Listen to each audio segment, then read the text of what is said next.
मैं कैसे? चलिए यहाँ पे जो है क्या होगा कि phi1z0 और आयोटा phi2z0 की हम लोग वैल्यू पुट कर लेंगे। तो चलिए कर लेते हैं। तो जब पहला जो है phi1z0 की तरफ जाते हैं तो हम लोग देखेंगे कि यहाँ पे e की पावर z और cos y जो है 1 हो जाएगा और sin y जो है वो 0 हो जाएगा। ठीक है, ये 0 हो जाएगा। तो फिर जो है माइनस आयोटा और phi2 देखते हैं। phi2 आपका कौन सा है? e की power x minus sine y minus cos y. तो ये हो जाएगा यहाँ पे cos y 1 और ये हो जाएगा 0। तो यहाँ पे आ जाएगा e की पावर z और ये 0 यहाँ पे ये -1। ठीक है, ये आ जाएगा -1। तो इसको जो है मैं यहाँ पे अच्छी तरह से लिख लेती हूँ। तो fz इज इक्वल टू जो है आपके आ जाएगा, ये हो जाएगा fz इज इक्वल टू यहाँ पे Ez plus iota Ez dz। तो यहाँ पे 1 प्लस आयोटा जो है बाहर और इंटीग्रेशन के अंदर Ez dz और 1 प्लस आयोटा। आप लोग जानते हैं कि इसका इंटीग्रेशन जो है e की पावर z ही होता है। ठीक है, e की पावर z ही होता है। और प्लस क्या आ जाएगा यहाँ पे c। लेकिन कैपिटल fz की वैल्यू क्या है? 1 प्लस आयोटा और small fz 1 plus iota e की पावर z प्लस c। तो 1 प्लस आयोटा से हम लोग यहाँ पे डिवाइड कर देंगे तो ये हो जाएगा Ez c upon 1 plus iota, और जिसको जो है हम लोग नाम दे देंगे यहाँ पे c1, जिसको नाम दे देंगे यहाँ पे c1। ठीक है, अब जो है एक नेक्स्ट एग्जांपल वो करने जा रही हूँ जो पुरानी हमारी विधि थी। ठीक है, पुरानी विधि थी उस हिसाब से कौन सी कि प्रसवादी उसको प्रूव करना था, यानी वो पूछते हैं कि हमारे जो है u दिया हुआ है वह लाप्लास समीकरण को संतुष्ट करता है कि नहीं। ठीक है, आपके क्वेश्चन ये पूछा गया था कि u जो है लाप्लास समीकरण को संतुष्ट करता है कि नहीं, वह सिद्ध करना है। और u को लेकर ही हमें जो है क्या fz जो है फाइंड करना है। तो fz फाइंड करने के दो तरीके, एक तो पुराना जो है इससे पहले वाला मेथड था उससे कर सकते हैं, या फिर हम लोग किससे कर सकते हैं? मिलने थॉमसन विधि से कर सकते हैं। ठीक है, तो क्वेश्चन ये है, क्वेश्चन ये है कि सिद्ध कीजिए, सिद्ध कीजिए कि फलन u is equal to e की पावर x और x इंटू कॉस y और minus y into sine y Laplace समीकरण को संतुष्ट करता है, लाप्लास समीकरण को संतुष्ट करता है। ठीक है, ये सिद्ध करना है। तथा तथा इसके संगत, तथा इसके संगत विश्लेषिक फलन, इसके संगत विश्लेषिक फलन fz is equal to u plus iota v ज्ञात कीजिए। इसके संगत विश्लेषिक फलन u प्लस आयोटा v ज्ञात कीजिए। ठीक है, तो यहाँ पे जो है फंक्शन जो है वो ये दे रखा है, u इज इक्वल टू दे रखा है आपके u is equal to ex x cos y minus y sin y। तो क्या करेंगे? सबसे पहले फाइंड करना है del u upon del x. तो del u upon del x क्या हो जाएगा? ये ex और x cos y minus y sin y as it is रहेगा। और फिर से जो है ex को हम लोग एज इट इज रखेंगे। इस ब्रैकेट का अगर हम लोग डिफरेंशिएशन करते हैं तो cos y तो कांस्टेंट है और x का हो जाएगा 1, तो ये हो जाएगा यहाँ पे cos y। ठीक है, तो ex को हम लोग बाहर ले लेते हैं तो x cos y minus y sin y और प्लस यहाँ पे cos y। ये आ गया आपका del u upon del x. अब जो है क्या करना है? इसका सेकंड डेरिवेटिव फाइंड करेंगे। तो del square u del x square is equal to e की पावर एक्स का ई की पावर एक्स हो जाएगा और बाकी की brackets as it is same आएगी। ठीक है, फिर जो है ई की पावर जो है एज इट इज और ये दोनों तो वैसे भी 0 हो जाने हैं, और यहाँ पे क्या आएगा, सिंपली आपके cos y। तो e की पावर x को बाहर ले लेते हैं, ये हो जाएगा x cos y, ये हो जाएगा x cos y, और यहाँ पे जो है माइनस y sin y और 2 cos y आ जाएगा। अब जो है फाइंड करते हैं del u upon del y, जिसमें e की पावर x तो बाहर ही रहेगा, उसका तो वैसे भी कांस्टेंट है, कुछ नहीं होगा, और x भी ऐसे ही रहेगा, और cos का हो जाएगा यहाँ पे माइनस साइन y, और y इंटू साइन y का क्या हो जाएगा, पहले y का करेंगे तो सिर्फ साइन y आएगा, और जब साइन का करेंगे तो cos आ जाएगा, ये हो जाएगा cos y। अब जो है इसका सेकंड डेरिवेटिव फाइंड करते हैं, सेकंड डेरिवेटिव फाइंड करते हैं, तो e की पावर x का e की पावर x हो जाएगा, सॉरी e की पावर x ऐसे ही रहेगा, और यहाँ पे साइन का ये cos हो जाएगा, यहाँ पे ये साइन का भी ये cos हो जाएगा, ठीक है, और माइनस यहाँ पे जो है क्या करेंगे, y का हो जाएगा यहाँ पे 1, तो ये cos हो जाएगा, और cos का जो है माइनस साइन होगा तो प्लस y साइन y हो जाएगा, ठीक है। तो ये हो जाएगा e की power x minus x cos y minus 2 cos y plus y sine y। अब देखिए दोनों के पदों को देखो, ex तो दोनों में वैसे ही कॉमन आ रहा है, और जब देखोगे कि एक दूसरे के जो है ऑपोजिट है ही, ठीक है, एक दूसरे के ऑपोजिट है ही यहाँ पे, तो चलिए हम लोग लिखते हैं,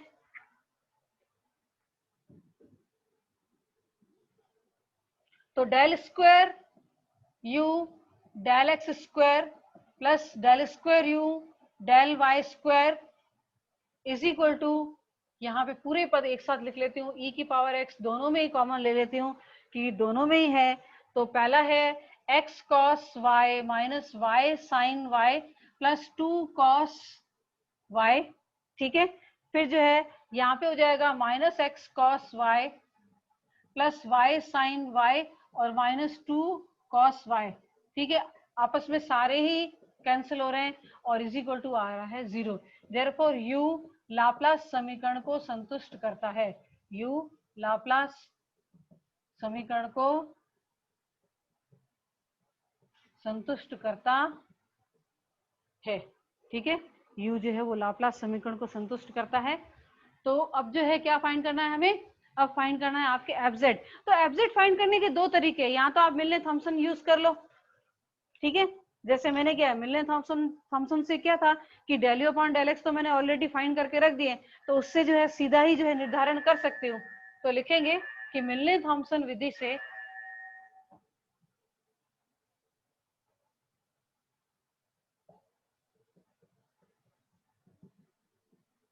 मिलने थॉम्सन विधि से, ठीक है, एफजेड इज इक्वल टू, अब जो है जहां पे del u upon del x था ना, उसको आप phi1 xy, ये है आपका phi2 xy, यहाँ पे जो है मैंने मिटा दिया है, तो उसको आप phi1 xy लिखें, और इसको जो है phi2 xy लिखूंगी मैं, तो ये हो जाएगा इंटीग्रल के अंदर phi1 z0 minus iota phi2 z0, ठीक है, ये तो मिलने थॉम्सन विधि है। और दूसरी विधि कौन सी है कि आपको क्या करना है कि ऐसा एक विश्लेषिक फलन ज्ञात करना है, तो यानी कि अगर आपके पास u जो है वो प्रसवादी फलन है, ठीक है, यहाँ पे कोई शब्द जो है प्रसवादी वगैरह जो है वो कुछ भी नहीं दिया हुआ है, लेकिन अगर हम लोग मान के चले तो आप जानते हैं ये भी तरीका है,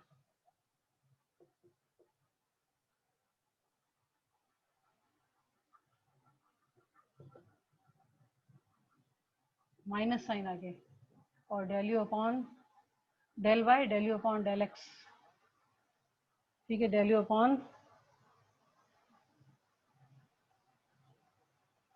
पहले del v upon del x d x और del v upon del y d y, तो क्या करते हैं minus del u upon del y d x, और ये हो जाएगा del u upon del x d x, पहले ये लिख लो उसके बाद ये लिखती हूँ जैसे, ठीक है, तो इससे भी ज्ञात कर सकते हैं, लेकिन आप जानते हैं कि कितने बड़े हैं पद, del u upon del y और del u upon del x के जो है पद कितने बड़े हैं, फिर वहां पे जो है उसको सभी को एडजस्ट करना और फिर ज्ञात करना, लेकिन मिलने थॉम्सन देखेंगे कितने 4 स्टेप में आपको बता देता है कि फलन कौन सा है, ठीक है, तो यहाँ पे जो है phi1 z0, 5 1 Z 0 में जो है हम लोग जब रखते हैं तो ये आ जाता है EZ और Z+1, क्योंकि x इज इक्वल टू क्या रखना है यहाँ पे, x is equal to Z। और मैं यहाँ पे लिख देती हूँ, आपका जो है del U upon del x जो है वो फाइंड किया है, वो EX था। पहले क्या था कि EX, फिर था यहाँ पे x cos y, और यहाँ पे प्लस cos y और माइनस y sin y। ठीक है, ये आपका 5 1 xy था, ये 5 1 xy। तो देखिए रखे z is x is equal to z, तो z रख दिया, x is equal to z, यहाँ पे y इज इक्वल टू 0 हो जाएगा 1, ये हो जाएगा 1, लेकिन ये हो जाएगा 0, तो ये आ गया +1। और माइनस आयोटा जब इसमें रखेंगे तो सारे ही जो है 0 आ जाएंगे। क्यों? क्योंकि यहाँ पे मैं del u upon del y भी लिख के बता देती हूँ, ये है EX, और यहाँ पे जो है आपके del u upon del y क्या आ रहा है यहाँ पे, -x sin y, और दूसरा आ रहा है -y और cos y। तो प्रत्येक में जो है y तो आ ही रहा है, यहाँ पे y अगर cos y 1 है तो, लेकिन y जो है इसके गुणा में, तो ये 0, तो ये पूरा ही पद जो है क्या आ रहा है, 0 आ रहा है। ठीक है, 0 आ रहा है। तो देखिए कितना जो है इजीली होगा, और सीधा ही हमें मिलने थॉमसन विधि से जो है वो सीधा z के फॉर्म में जो है हमें प्राप्त होगा। तो ये हो जाएगा z+1 e⁻z dz। आप चाहो तो इसको अलग अलग हल कर लो, लेकिन इसको अगर साथ में भी करेंगे तो देखिए e⁻z, और ये हो जाएगा z+1 का 1 e⁻z का इंटीग्रेशन dz+c, ये हो जाएगा z+1 e⁻z, फिर से e⁻z+c, और आप जानते हैं e⁻z एक कैंसिल हो जाएगा, z इंटू e⁻z+c आ जाएगा। ये आपका fz। देखिए यहाँ पे कोई आयोटा नहीं, कुछ भी नहीं, कुछ भी जो है आयोटा में कुछ भी मान नहीं आ रहा है, लेकिन सीधा के सीधा जो है u से हमने क्या किया, fz का जो है वो निर्धारण कर लिया। ठीक है, fz का निर्धारण कर लिया। ठीक है, इसके बाद जो है आपके आ जाता है घात श्रेणी। ठीक है, घात श्रेणी जो है आप लोग थोड़ा बहुत जानते भी होंगे घात श्रेणी के बारे में कि किस तरह की होती है, और श्रेणी तो आपको अच्छी तरह से पता है कि श्रेणी क्या होती है। तो चलिए अब इसके बाद नेक्स्ट टॉपिक आपके आ जाता है घात श्रेणी। ये किसके लिए करेंगे घात श्रेणी हम लोग, यहाँ पे सम्मिश्र चर के लिए करेंगे। ठीक है, सम्मिश्र चर के लिए करते हैं, और इसके जो है क्वेश्चन भी जो है बहुत ही सरल है। नेक्स्ट आपके टॉपिक है घात श्रेणी। ठीक है, यानी कि पावर सीरीज, यानी कि पावर सीरीज बोलते हैं कि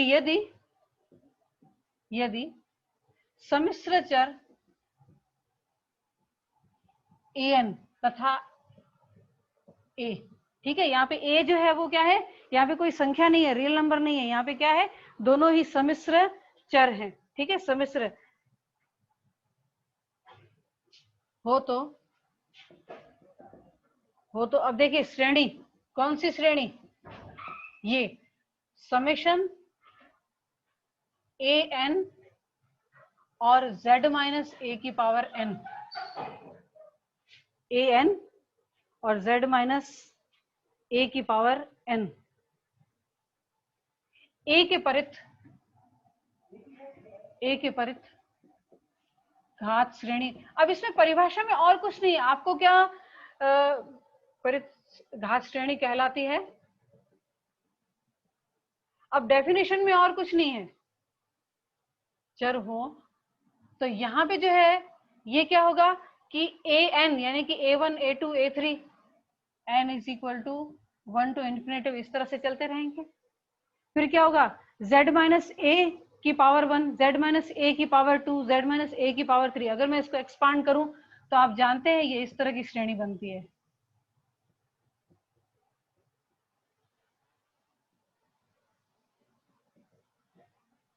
तो आपको सिर्फ क्या ध्यान रखना है कि ऐसी श्रेणी जिसमें an आता हो और z के ऊपर जो है वो पावर आती हो। अब जो है मूल बिंदु के ऊपर लिखूंगी, क्योंकि हमें क्या है इंपॉर्टेंटली जो है वो मूल बिंदु के परित जो है श्रेणी ज्यादा ध्यान में रखनी है। ठीक है, ज्यादा।